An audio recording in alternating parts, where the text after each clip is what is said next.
हम जिस जगह पे खड़े हैं ये कोई साधारण जगह नहीं।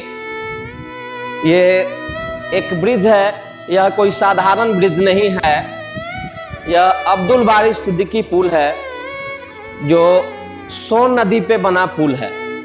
सोचने की बात यह है कि यह जगह पटना से 30 किलोमीटर पश्चिम और आरा से 20 किलोमीटर पूरब है।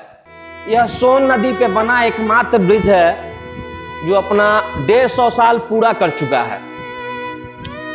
यह ब्रिज की खासियत यह है कि यह सिर्फ ईंट और बलुआ पत्थर पे खड़ा है यह ब्रिज, लेकिन आज भी टिका है।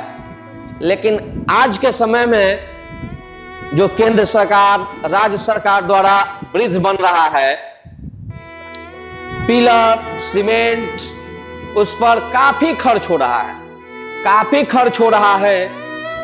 लेकिन फिर भी वह पुलिया 2 साल, 4 साल, 6 महीने में ही टूट जाता है। 10 साल तो लास्टिंग बहुत का ही कम होता है। तो तब से आज तक हमें आजादी के बाद क्या मिला? हम कहते थे गोरे लोग गलत थे, उन्होंने ये किया वो किया, लेकिन उनकी ये तो अच्छाई थी कि वो कुछ भी काम करते थे सही करते थे। लेकिन आज हम भारतीय, चाहे सदन में बैठे हो, विधानसभा में बैठे हो, वो कभी भी इस पे बात करते हैं?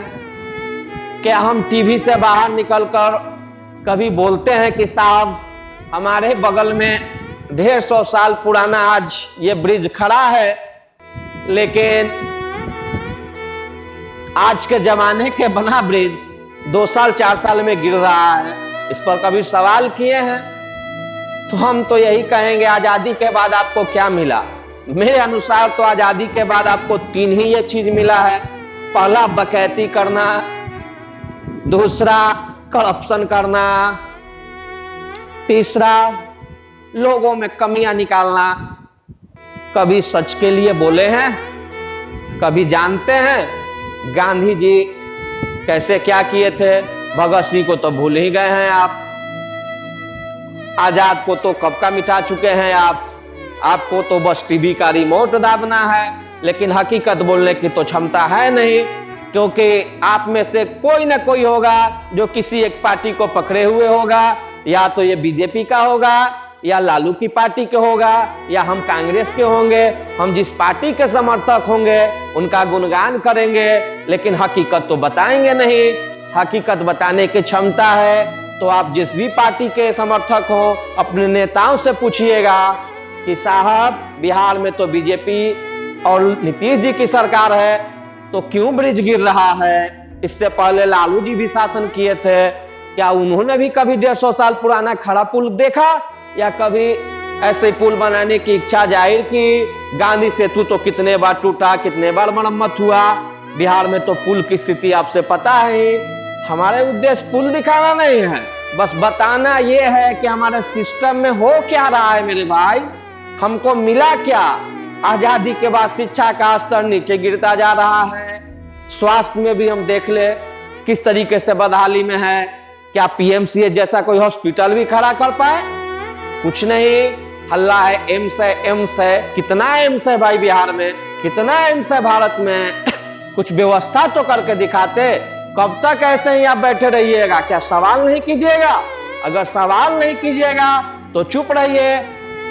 हर गांव में, हर जगह से लोग पलायन कर रहे हैं। किसी का बच्चा गुजरात में है, किसी का बच्चा दिल्ली में है, किसी का बच्चा हरियाणा में है। आप ऐसे ही जीते रहिए। और यहाँ के जितने नेता हैं उनके बच्चे कभी लंदन में जाएंगे तो कभी पेरिस में जाएंगे, और आप ऐसे ही बैनर पे झंडा लेके घूमते रहिए। अरे किसी भी पार्टी को वोट देते होंगे, सवाल तो कीजिए कि साहब हमको ऐसा ब्रिज चाहिए जो 50 साल कम से कम चले। साहब हमको बढ़िया हॉस्पिटल चाहिए कि हमको दिल्ली इलाज के लिए ना जाना पड़े। साहब हमको बढ़िया स्कूल चाहिए कि मेरा बच्चा किसी सरकारी स्कूल में पढ़े तो बढ़िया उसको शिक्षा मिले। लेकिन आप करते क्या है? बस दिन रात बकैती, दिन रात पेपर पढ़ना है, मोदी ने ये किया, लालू ने वो किया। बस 2 घंटे गाल बजा लेना है किसी चौक चौराहे पे, फिर घर जाइए, काम कीजिए, सो जाना है तो सोते रहिए। सोते रहिए, सोने से क्या होगा? अगर आज नहीं जगिएगा तो एक दिन आपको ही झेलना है, किसी को नहीं झेलना है। सारे अच्छे लोग पलायन कर जाएंगे और आप यहां बैठ के बकैती करते रहिएगा। अगर बदलाव लाना है तो क्वेश्चन करना सीखिए और अपने नेताओं से पूछिए कि हमको भी यही सिस्टम चाहिए अंग्रेजों वाला, जो सिस्टम A1 होना चाहिए, चाहे स्वास्थ्य हो या पुलिस विभाग हो या सड़क हो, सब बढ़िया होना चाहिए। तब ये बिहार बनेगा, तब ये भारत बनेगा, ऐसे नहीं। जय हिंद, जय भारत।